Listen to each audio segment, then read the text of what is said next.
മധുരം കൂടിയെന്നാ തോന്നുന്നത് ഇതിപ്പോ. UDF സംബന്ധിച്ച് വലിയൊരു വിജയം നേടി എന്നുള്ളത് തീർച്ചയായിട്ടും അഭിമാനകരമായിട്ടുള്ള കാര്യമാണ്. കേരളത്തിലെ ജനങ്ങളോടാണ് നമ്മളിന്ന് കടപ്പെട്ടിരിക്കുന്നത്. കേരളത്തിലെ ജനങ്ങളുടെ വലിയ പിന്തുണ, UDF മുന്നോട്ട് വെച്ച ആ വിഷന്, അതുപോലെ തന്നെ UDF കൃത്യമായിട്ടുള്ള അസസ്മെൻറ്റ് അത് ജനങ്ങൾ അംഗീകരിച്ചു എന്നുള്ളതാണ്. നമ്മളൊരു 5 വർഷത്തെ UDF ഗവൺമെൻറ്റും 10 വർഷത്തെ LDF ഗവൺമെൻറ്റും തമ്മിൽ താരതമ്യം ചെയ്താൽ മാത്രം മതി UDF LDF തമ്മിലുള്ള വ്യത്യാസം മനസ്സിലാക്കുന്നത്. ഒപ്പം 5 വർഷം UDF പല നേട്ടങ്ങളും എണ്ണി നമുക്ക് പറയാൻ സാധിക്കുമെങ്കിൽ 10 വർഷത്തെ നേട്ടം എന്താണെന്ന് ഇതുവരെ പറയുവാൻ ഈ സർക്കാരിന് സാധിച്ചിട്ടില്ല. അപ്പോൾ തീർച്ചയായിട്ടും അതൊക്കെ വിലയിരുത്തിയാണ് ജനങ്ങൾ ഇത്ര മികച്ച ഒരു വിജയം UDF നൽകിയിരിക്കുന്നത്. തീർച്ചയായിട്ടും ആ ഒരു വിശ്വാസം, പ്രിയപ്പെട്ട ആന്റണി സാർ പറഞ്ഞ കാര്യം ഞങ്ങൾ ഓരോരുത്തരും ഓർത്തിരിക്കുമെന്നാണ് എനിക്ക് പറയാനുള്ളത്. കാരണം ഇത് ഒരു വാണിംഗ് കൂടിയാണ്, ഞങ്ങൾ കൂടിയുള്ള വാണിംഗ്. ആ വാണിംഗ് ഉൾക്കൊണ്ട് തന്നെ പ്രവർത്തിക്കും എന്നാണ് ഞാൻ വിശ്വസിക്കുന്നത്. മന്ത്രിസഭ വരിക എന്നുള്ളതാണ് പ്രയോറിറ്റി. ആര് മന്ത്രിയാവുന്നു ആവുന്നില്ല എന്നൊക്കെ പാർട്ടിയുടെ ലീഡർഷിപ്പിൻ്റെ തീരുമാനമാണ്. അതൊരു പ്രയോറിറ്റി അല്ല. ഞാൻ ഇലക്ഷൻ ദിവസവും വോട്ടിംഗ് ദിവസവും ഞാൻ പറഞ്ഞത്, ആര് മന്ത്രിയായാലും ഇല്ലേലും UDF ഉമ്മൻചാണ്ടിക്ക് ശേഷം ഒരു മുഖ്യമന്ത്രിയാവും വരും എന്ന് ഞാൻ പറഞ്ഞത്. നമുക്കതാണ് പ്രയോറിറ്റി. പിന്നെ മന്ത്രിസഭയുടെ കാര്യമൊക്കെ മുഖ്യമന്ത്രിയും ലീഡർഷിപ്പും എടുത്ത് തീരുമാനിക്കേണ്ട കാര്യങ്ങളാണ്. ഞാൻ പറഞ്ഞില്ല, എന്നെ സംബന്ധിച്ചത് പ്രയോറിറ്റി അല്ല. കേരളത്തിലെ ജനങ്ങൾ മൊത്തം വോട്ട് ചെയ്തിട്ടാണ് ഈ തെരഞ്ഞെടുപ്പ്. ഹിന്ദുവും മുസ്ലിം ക്രിസ്ത്യാനിയും മതമില്ലാത്തവരും ജൈനനും ഇനി പാർസിയും കൊണ്ട് വോട്ട് ചെയ്തിട്ടാണ്. എല്ലാവരും ഒരുമിച്ച് വോട്ട് ചെയ്തത്. കേരളത്തിലെ ജനം, അവരെ മതത്തിൻ്റെ അടിസ്ഥാനത്തിൽ ഞാൻ ഡിവൈഡ് ചെയ്യുന്നില്ല. കേരളത്തിലെ ജനങ്ങൾ ഈ സർക്കാരിൻ്റെ 10 വർഷത്തെ ചെയ്തികൾ കണ്ടു മടുത്തിട്ട് CPM-കാർ, നമ്മുടെ ഏറ്റവും വലിയ ഡിവിഷൻ പാർട്ടിക്കാരാണല്ലോ, CPM-കാർ വരെ എതിർത്ത് വോട്ട് ചെയ്തിട്ടാണ് പാർട്ടി കോട്ടകൾ പോലും വീണിരിക്കുന്നത്. സംശയമുണ്ടോ? തളിപ്പറമ്പ് അടക്കമുള്ള പ്രദേശങ്ങൾ നമ്മൾ നോക്കുമ്പോൾ കാണാൻ സാധിക്കുന്ന കാര്യമല്ലേ. ഓർത്ത് നോക്കും, CPM-കാർ തന്നെ ആഗ്രഹിക്കുകയാണ് ഈ ഗവൺമെൻറ് പോകണം. എന്തുകൊണ്ടാണ്?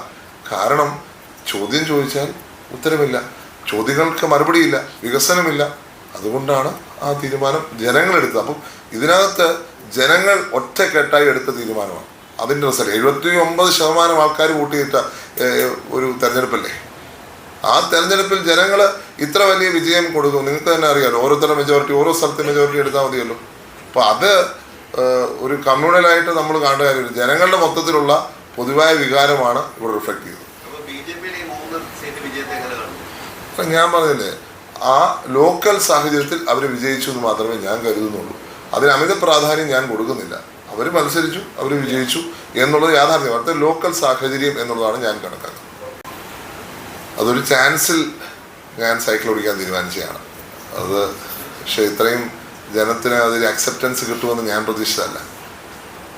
50,000 തന്നെ എനിക്ക് അൺഎക്സ്പെക്റ്റഡാണ്.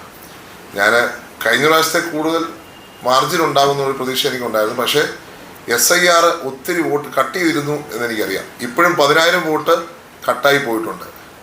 വിദേശ രാജ്യങ്ങളിൽ നിന്ന് 10,000-3000 പേർക്ക് വരാൻ പറ്റാത്ത, യുദ്ധം കാരണം വരാതെ പറ്റാതിരുന്നിട്ടുണ്ട്. അപ്പം അങ്ങനെ ഒരു സാഹചര്യം കൂടി നിന്നിട്ടാണ് ഈ തെരഞ്ഞെടുപ്പ് നടന്നിട്ടുള്ളത്. അപ്പം ഈ സൈക്ലിംഗ് ജനങ്ങൾ ഇത്രയും സ്വീകരിക്കുമെന്നുള്ളത് ഞാൻ പ്രതീക്ഷിച്ചൊരു കാര്യമല്ല. പക്ഷേ അതിനകത്ത് നമുക്കിച്ചൂടെ ഇലക്ഷൻ്റെ കാര്യങ്ങൾക്ക് ചെറിയൊരു കുറവ് അവിടെ ഇവിടെയൊക്കെ വരുത്തിയാൽ നല്ലതായിരിക്കുമെന്ന് പൊതുജനത്തിന് തോന്നുന്നുണ്ട്. അതിൻ്റെ കൂടി വിചാരമാണ്, അല്ലെങ്കിൽ അതിൻ്റെ കൂടി റിസൾട്ടുമാണ് ഈ ഒരു തെരഞ്ഞെടുപ്പ് ഫലമെന്ന് ഞാൻ വിശ്വസിക്കുകയാണ്. തീർച്ചയായിട്ടും പുതുപ്പള്ളിയിലെ ജനങ്ങളോട് ഞാൻ എന്നും കടപ്പെട്ടിരിക്കും. ഇത്ര വലിയ ഒരു വിജയം നൽകി എന്നെ അങ്ങനെ ഒരു സാഹചര്യമാണ്. എൻ്റെ പ്രാക്ടിക്കൽ സിറ്റുവേഷൻ കൊണ്ട് ഞാൻ ചെയ്തൊരു കാര്യമാണ്. ഞാൻ ആക്ച്വലി ഫ്ലെക്സ് വെക്കണോ വേണ്ടോ എന്നൊരു ആലോചന വന്നപ്പോഴത്തേക്ക് ഞാൻ ഓർത്തത്, ഞാനൊരു പ്രോജക്റ്റുമായിട്ട് 2.5 വർഷം നടന്നു. ആ പ്രോജക്റ്റ് ഞാൻ നടപ്പിലാക്കാൻ ഒത്തിരി കഷ്ടപ്പെടേണ്ടി വന്നു. അപ്പം ഞാൻ പിന്നെ കുറേ വീടുകൾ കൂടി ചെയ്യാൻ ആഗ്രഹിക്കുന്നു എന്ന് എൻ്റെ മനസ്സിൽ വന്നപ്പോഴത്തേക്ക് ഞാൻ വിചാരിച്ചു, ഇപ്പോഴേ എനിക്ക് ഒരു കോസ്റ്റ് കട്ട് ചെയ്താൽ കുറച്ചുകൂടെ വീടുകൾ ചെയ്യുവാൻ, കുറച്ചുകൂടെ എൻ്റെ പ്രോജക്റ്റിന് സഹായകരമായി തീരും. അതുകൊണ്ടാണ് ഞാൻ ഈ ഫ്ലെക്സും പോസ്റ്ററും ബാനറും ഒഴിവാക്കി. അതുകൊണ്ട് എനിക്ക് വലിയ തലവേദന ഒഴിവാക്കി എന്ന് പറയാം. ഒന്ന് ഫൈനാൻഷ്യലായിട്ട് ബേർഡൻ, ഇത് അടിക്കുന്നതിൻ്റെ വെക്കുന്നതിൻ്റെ ഒക്കെ ബേർഡൻ, പിന്നെ അതിൻ്റെ പുറത്തുള്ള തർക്കങ്ങൾ, അതിൻ്റെ പുറത്തുള്ള കേസുകൾ. എനിക്ക് തോന്നുന്നു എൻ്റെ അറിവിൽ പുതുപ്പള്ളി മാത്രമാണ് ഒരു കേസില്ലാത്ത ഒരു അസംബ്ലി കോൺസ്റ്റിറ്റ്യുവൻസി. ഒരു ഇലക്ഷൻ കേസ് പോലും ഫയൽ ചെയ്യേണ്ടി വന്നിട്ടില്ല. കൊട്ടിക്കലാശത്തിൻ്റെ അന്ന് ചെറിയൊരു തർക്കം ഉണ്ടായി, CPM BJP തർക്കം ഉണ്ടായെന്നുള്ളത് ഒഴിച്ചാൽ ഒരു വയലൻസ് പോലും ഞങ്ങളുടെ നാട്ടിൽ നിന്ന് ആരും റിപ്പോർട്ട് ചെയ്തിട്ടില്ല. അപ്പം തീർച്ചയായിട്ടും അതുകൊണ്ട് വളരെ പീസ്ഫുള്ളായി. കാരണം ഇതിനകത്ത് പലപ്പോഴും ഒരു പ്രശ്നം ഉണ്ടാകുന്ന കാര്യം, നമ്മൾ പോസ്റ്റ് ഒട്ടിക്കും അല്ലെങ്കിൽ ഫ്ലെക്സ് വെക്കുമ്പോഴായിരിക്കും എവിടെയെങ്കിലും തർക്കം പാർട്ടികൾ തമ്മിൽ വരുന്നത്. അപ്പോൾ അങ്ങനെ ഒരു തർക്കം പോലും ഇല്ലാത്ത വിധം ഈ ഇലക്ഷൻ തീർന്നു എന്നുള്ളത് ഞങ്ങളുടെ നാടിനെ സംബന്ധിച്ച് വളരെ സന്തോഷകരമായിട്ടുള്ള കാര്യമാണ്. അത് ജനങ്ങൾ പോസിറ്റീവായിട്ട് എടുത്തു. അപ്പം എൻ്റെ പ്രാക്ടിക്കൽ സാഹചര്യം കൊണ്ട് ഞാൻ എടുത്ത തീരുമാനം, അല്ലാതെ നമ്മളൊരു വെല്ലുവിളിയായിട്ടോ അല്ലെങ്കിൽ ഒരു ആരോടെങ്കിലും എതിർപ്പായിട്ടോ ഒന്നും അത് ചെയ്തതല്ല. പക്ഷേ എൻ്റെ പ്രാക്ടിക്കലായിട്ടുള്ള ഒരു ആസ്പെക്റ്റ് കൊണ്ടും ഞാനൊരു മുന്നോട്ട് വർക്ക് ചെയ്യുന്ന ഒരു പ്രോജക്റ്റിനെ അടിസ്ഥാനമാക്കി വെച്ചിരിക്കുകയാണ്. അപ്പം അതുകൊണ്ട് ഒത്തിരി പോസിറ്റീവ് സൈഡ്സ് അതിനുണ്ടായി എന്നുള്ളത് മറുവശമാണ്.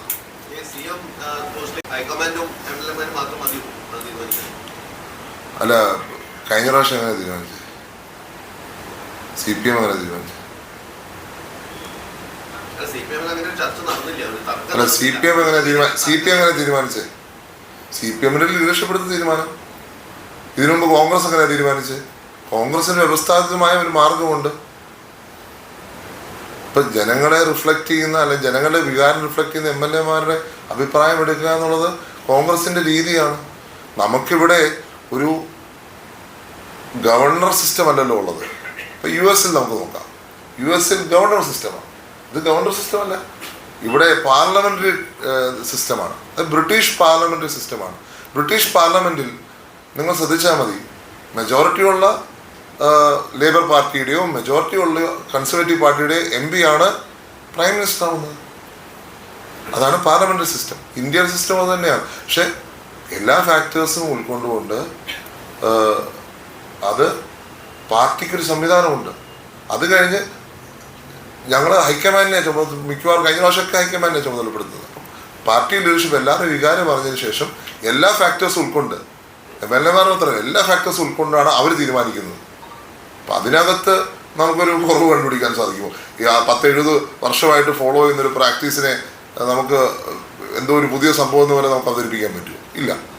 എല്ലാവരെയും ഉൾക്കൊണ്ട്, എല്ലാ ഫാക്ടേഴ്സും ഉൾക്കൊണ്ട്, ജനവികാരം ഉൾക്കൊണ്ട്, MLA-മാരുടെ വികാരം ഉൾക്കൊണ്ട് ഒക്കെയാണ് തീരുമാനം ഇത്രയും നാൾ എടുത്തിട്ടുള്ളത്. ഇനിയും അങ്ങനെ തന്നെയായിരിക്കും. ഏതോ നമുക്ക് ഓരോരുത്തർക്കും ഓരോ വികാരങ്ങളുണ്ട്. പ്രത്യേകിച്ച് ഗൾഫിലുള്ള നമ്മുടെ സഹോദരങ്ങൾക്ക്, മറ്റുള്ള സ്ഥലത്തുള്ള സഹോദരങ്ങൾ ചിലപ്പോൾ പെട്ടെന്ന് അവർ റിയാക്ട് ചെയ്യുന്നവരാണ്. ഒന്നും ഉദ്ദേശിക്കുന്നതല്ല, അവർ പാർട്ടിക്കെതിരായിട്ടോ ഒന്നും പറയുന്നതല്ല. പക്ഷെ അവരങ്ങനെയാണ്. ഫോർ എക്സാമ്പിൾ, കഴിഞ്ഞ പ്രാവശ്യം ഇലക്ഷൻ കഴിഞ്ഞ ഉടനെ ഒരു വിവാദം ഉണ്ടായി. ഇപ്പോൾ എൻ്റെ ഫാദറിനെ പോലും കോൺഗ്രസിൻ്റെ അണികൾ ആക്രമിക്കുന്ന കാഴ്ച കണ്ടിട്ടുണ്ടോ? ഇല്ലേ? നിങ്ങൾക്കെല്ലാവർക്കും കാണുമല്ലോ. കൃത്യം 5 വർഷം മുമ്പ് അതേ ഉമ്മൻചാണ്ടിയാണ് ഇന്ന് അവർ സ്നേഹത്തോടു കൂടി പറയുന്നത്. എല്ലാവരും അല്ല, 1% ആൾക്കാരാണ്. 1% പറയുന്നതിനെ മൊത്തം പാർട്ടിയുടെ ആളാക്കി മാറ്റാൻ പറ്റുമോ? ഇല്ല. ചിലർ അവരുടെ വികാരം പറയുന്നു, അതുകൊണ്ട് എല്ലാം പ്രശ്നമാണെന്നുള്ളത് പറയാൻ പറ്റുമോ? പാർട്ടിക്കൊരു സംവിധാനമുണ്ട്, പാർട്ടിക്കൊരു സിസ്റ്റമുണ്ട്. ആ സിസ്റ്റം അനുസരിച്ച് ഉള്ള പ്രോസസ്സ് നടക്കുകയാണ്. ഇവിടെ ഒരു തർക്കവും ഒരു ലീഡറും പുറത്ത് പറഞ്ഞിട്ടില്ലല്ലോ. പിന്നെ നമ്മളെന്തിനാ അസ്യൂം ചെയ്യുന്നത് അങ്ങനെ ഒരു ഇഷ്യൂ ഉണ്ടെന്ന്? ലീഡർഷിപ്പ് തീരുമാനിക്കട്ടെ, ലീഡർഷിപ്പ് പറയട്ടെ. ഞാനതിനെപ്പറ്റി പറയാനൊന്നും ആണല്ലേ. ഇല്ലേ, വിജയം ഉണ്ടാകുന്നതിന് മുമ്പ് തന്നെ നിങ്ങൾ ഉണ്ടാക്കിയതുകൊണ്ട് ശോഭ കെട്ടിയിട്ടില്ല. ശോഭ നല്ലവരുണ്ട്. വിജയത്തിന് മുമ്പേ തർക്കം ഉണ്ടാക്കിച്ചിരുന്നു നിങ്ങൾ ഈ വാർത്ത വരുത്തി. കാരണം നിങ്ങൾ പുറത്തിറങ്ങുമ്പോഴാണ് കൂടുതൽ ചർച്ചയാകുന്നത്. കാരണം നിങ്ങൾ തമ്മിൽ ആ ചർച്ച